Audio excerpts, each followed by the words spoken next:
اعوذ باللہ من الشیطان الرجیم، بسم اللہ الرحمن الرحیم۔ السلام علیکم دوستو، آج میں آپ سب کے پاس حاضر ہوا ہوں ایک انتہائی افسوسناک چیز کے اوپر کچھ تبصرہ کرنے کے لیے، آپ کو کچھ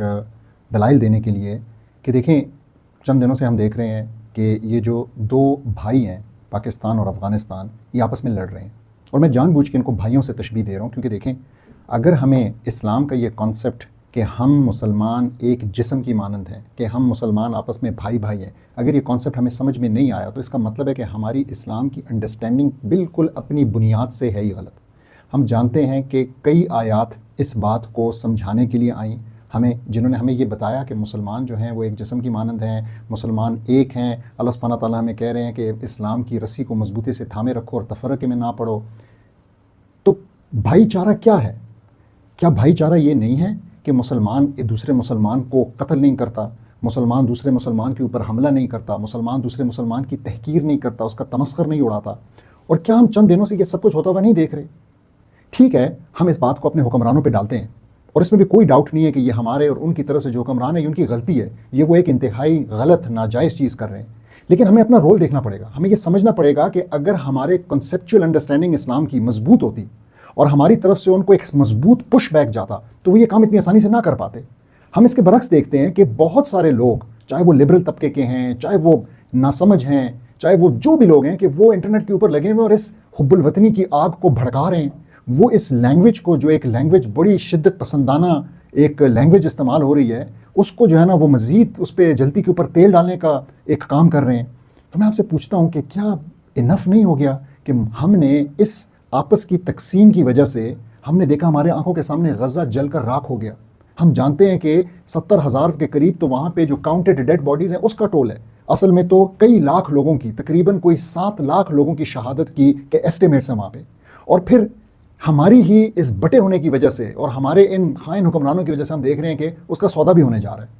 تو کیا یہ کافی نہیں ہے کہ ہم ایز اے امت اب جاگیں اور ہم ایکٹیو ہوں اور ہم یہ کہیں کہ ہمیں اس قسم کی جو تقسیم ہے اور اس قسم کا جو آپس کا ہمیں لڑوانا ہے یہ ہمیں قابل قبول نہیں ہے؟ کیا ہم سورہ حجرات کی جو 10ویں آیت ہے کیا ہم بھول گئے جس میں کہ اللہ سبحانہ تعالیٰ فرماتے ہیں انما المؤمنون اخوۃ فاصلحوا بین اخویکم واتقوا اللہ لعلکم ترحمون، کہ یعنی کہ مسلمان جو ہیں وہ آپس میں بھائی بھائی ہیں، اور بھائی بھائی ہونے کا مطلب ہے کہ وہ آپس میں، ہمیں کہا گیا کہ ان بھائیوں کی آپس میں اگر کچھ مسئلہ ہو تو ان کی صلح کراؤ۔ کیا ہم اس وقت صلح کرانے والا کام کر رہے ہیں یا ہم ایک دوسرے کو گڑے مردے یاد دلا رہے ہیں؟ اور اسی طریقے سے اللہ سبحانہ تعالیٰ نے آگے کہا کہ اگر تم تقویٰ کرو گے، اللہ سے ڈرو گے، تقویٰ والے بنو گے تو پھر تم اللہ سے اس کے رحم کی امید کر سکتے ہو۔ اگر ہم ایسا نہیں کریں گے اور ہم یہاں پہ وہ تقویٰ والے نہیں بنیں گے اور ہم کیجول کامنٹس دیں گے اور ہم گڑے مردے اکھاڑیں گے، ہم یہ باتیں کریں گے کہ نہیں دیکھو ہم نے ان کے اوپر یہ احسان کیا اور یہ دیکھو کیا کر رہے ہیں۔ بھئی سچی بات یہ ہے کہ اگر ہماری پاکستان کی حکومت کی اگر خیانت کی لسٹ نکالی جائے تو بات بہت پیچھے جائے گی، بہت پیچھے جائے گی۔ ہماری حکومت وہ ہے جس نے کہ امریکہ کے ساتھ مل کے امریکہ کو وہ دروازہ پرووائڈ کیا جس دروازے سے وہ گھسا اور افغانستان کے اندر جا کے اس نے آگ لگا دی۔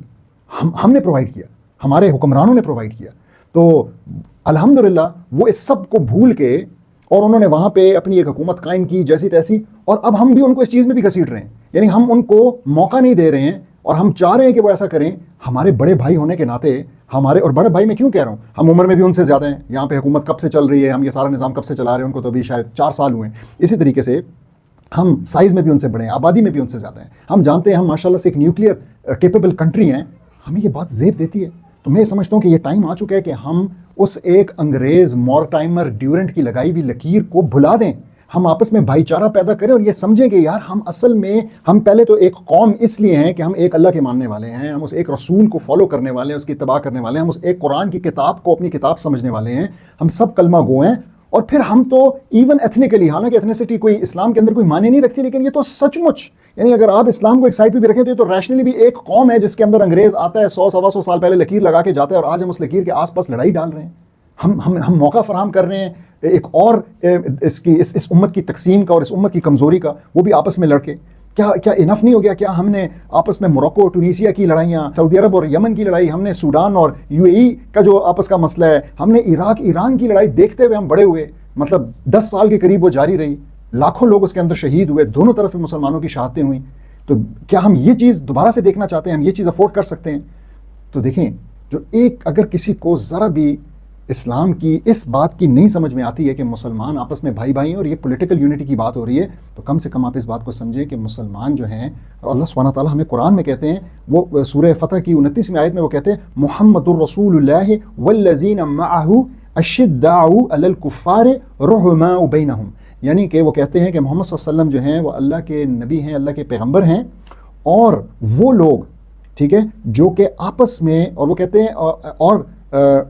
ان کے ساتھ جو لوگ ہیں، تو یہ صحابہ کی بات ہو رہی ہے لیکن یہ اب ہماری بھی بات ہو رہی ہے، تو ان لوگوں کی خصوصیت کیا بتا رہے ہیں؟ وہ کہہ رہے ہیں کہ یہ آپس میں جو ہے نا نرم ہے، رحماء بینہم، اور یہ کفار کے خلاف سخت ہے۔ اب آپ تھوڑی دیر کے لیے ساری باتیں ایک سائڈ پہ رکھیں اور مجھے بتائیں کیا ہماری حکومتیں آج آپس میں سخت ہیں، شدت سے کام لے رہی ہیں، اور کفار کے ساتھ پیار محبت اور پینگے بڑھانے والے کام نہیں کر رہی ہیں؟ یعنی جب بات آتی ہے مسلمانوں کی، چاہے وہ پاکستان کے اندر کے ہوں، بلوچ ہوں، چاہے وہ فاٹا کے لوگ ہوں، چاہے وہ بارڈر پار افغانی ہوں، چاہے وہ کشمیر کا مسئلہ ہو، ہم جیتی ہوئی جنگ جو ہے نا 4 دن جیت کے اور اس کے بعد پلیٹ میں رکھ کے ٹرمپ کے حکم نامے کے اوپر اس کو واپس کر دیتے ہیں اور انڈیا کو دے دیتے ہیں، کیونکہ ہم نے تو نیگوسیشنز کرنی ہے، ہم تو مہذب لوگوں کی طرح رہنا چاہتے ہیں۔ اور جب بات آتی ہے کفار کی، تو ان کے ساتھ ہم جو ہے 2 سال ایک قتل عام، بچوں کا قتل عام جاری رہا، ایک نسل کشی جاری رہی، اور ہم نے صرف اور صرف وہ بھی ٹرمپ کے مرضی کے مطابق جب نیگوسیشنز کی، جب بات چیت کی آئی بات تو ہم نے کی، ورنہ تو ہم نے آواز تک نہیں نکالی، ہم نے آواز تک بلند نہیں کی ان لوگوں کے لیے۔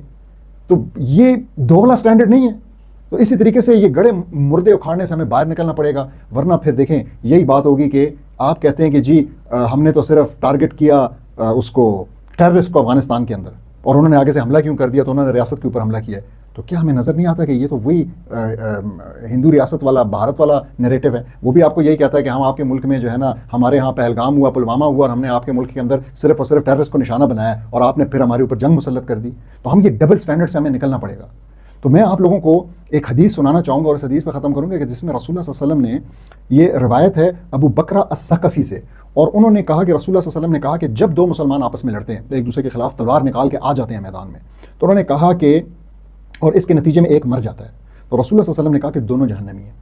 تو ابو بکرہ الثقفی کہتے ہیں کہ میں نے رسول اللہ صلی اللہ علیہ وسلم سے پوچھا کہ یہ تو سمجھ میں آ گئی کہ جس نے قتل کیا وہ جہنمی ہے، لیکن جو قتل ہوا وہ کیوں جہنمی ہے؟ تو رسول اللہ صلی اللہ علیہ وسلم نے بڑا ہی امپورٹنٹ جواب دیا، اس نے کہا کہ وہ بھی تو اس دوسرے کو مارنے کی نیت سے ہی آیا تھا، وہ بھی تو اس کی جان لینا چاہتا تھا، تو یہ تو اللہ کا کرنا ہوا یا قضا تھی کہ دوسرا کامیاب ہو گیا اور یہ کامیاب نہیں ہوا، تو دونوں جہنمی ہے۔ اس بات پہ ہمیں غور کرنے کی ضرورت ہے، کوئی چھوٹی بات نہیں ہو رہی ہے، یہ ہماری آخرت کی بات ہو رہی ہے، ہمارے ایمان کی بات ہو رہی ہے۔ اور میں سمجھتا ہوں کہ اقبال نے اس شعر کے اندر اس سارے کانسیپٹ کو بڑی ہی خوبصورتی سے وہ کیا کہیں گے قلم بند کیا ہے کہ اخوت اس کو کہتے ہیں چبھے کانٹا جو قابل میں، اور یہ آج کے لیے بڑا ریلیونٹ بھی ہے کہ بھئی اگر وہاں پہ کانٹا چبھ رہا ہے کسی وجہ سے تو ہونا کیا چاہیے؟ تو ہندوستان کا ہر پیر و جماع بےتاب ہو جائے۔ تو ہندوستان، کیونکہ اس وقت یہ سارا ہندوستان تھا، تو اس وقت پوری اسلامی دنیا کو اصل میں ہر جوان کو، ہر بوڑھے کو بےتاب ہو جانا چاہیے، اور یہ بات پوری اسلامی دنیا کے اوپر آتی ہے کہ جہاں بھی مسلمانوں کو کانٹا چبھ رہا ہے اصل میں ہونا یہ چاہیے کہ ہم بےتاب ہو جائیں۔ یہ تو ہرگز قابل قبول نہیں ہے کہ وہ کانٹا چبھانے والے خود ہمارے مسلمان بھائی ہوں۔ جزاک اللہ خیر۔